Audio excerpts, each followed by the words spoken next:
নমস্কার বন্ধুরা, আপনারা সবাই ভালো আছেন আশা করছি। আজকে আমি আপনাদের সামনে লক্ষ্মী গায়ত্রী মন্ত্রটি বলে শোনাব।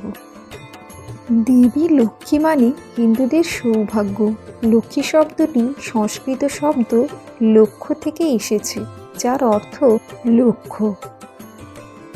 তিনি বস্তুগত এবং আধ্যাত্মিক উভয় সম্পদ এবং সমৃদ্ধির দেবী। শ্রীলক্ষ্মী বেশিরভাগ হিন্দু পরিবারের গৃহদেবী এবং মহিলাদের প্রিয়। ভগবান বিষ্ণুর নারী প্রতিরূপ হিসেবে মাতা লক্ষ্মীকে শ্রীও বলা হয়। পরম সত্তার নারী শক্তি।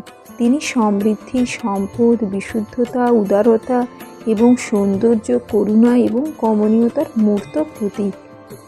শ্রীলক্ষ্মী গায়ত্রী মন্ত্রটি বলছি।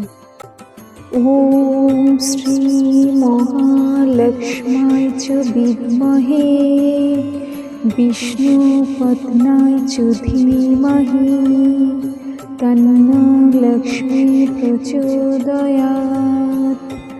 ওম শ্রী মহালক্ষ্মায় চ বিদ্মহে বিষ্ণুপত্ন্যায় চ ধীমহি তন্নো লক্ষ্মী প্রচোদয়াৎ।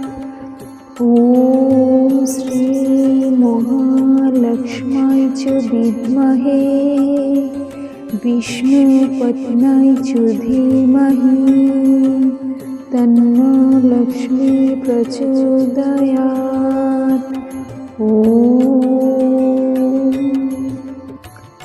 অর্থাৎ ওম আমাকে সর্বশ্রেষ্ঠ দেবীর ধ্যান করতে দিন।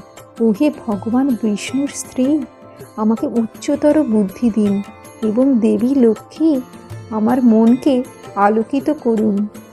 যার উদ্দেশ্য হল লক্ষ্মী গায়ত্রী মন্ত্র পাঠ করে কেউ সমৃদ্ধি এবং সাফল্য পেতে পারে। এছাড়াও আমার মনকে বোঝার সাথে আলোকিত করার বুদ্ধি দিন। সম্পদ, ধন, সৌন্দর্য, যৌবন এবং স্বাস্থ্য দান করুন। স্বাস্থ্য, আর্থিক এবং সম্পর্কের প্রাচুর্য নিয়ে আসে, মনের শান্তি নিয়ে আসে এবং আপনার জীবনে নেতিবাচক প্রভাবগুলোকে দূরে রাখে। একটি শক্তিক্ষেত্র তৈরি করে যা প্রাচুর্য ও ভাগ্যকে আকর্ষণ করে। আশা করছি ভিডিওটি আপনাদের ভালো লেগেছে। যদি ভালো লেগে থাকে তাহলে অবশ্যই শেয়ার করবেন, লাইক করবেন, কমেন্ট করবেন। তাহলে বন্ধুরা, আজকের মতন এখানেই শেষ করলাম। দেখা হচ্ছে পরের ভিডিওতে। ধন্যবাদ।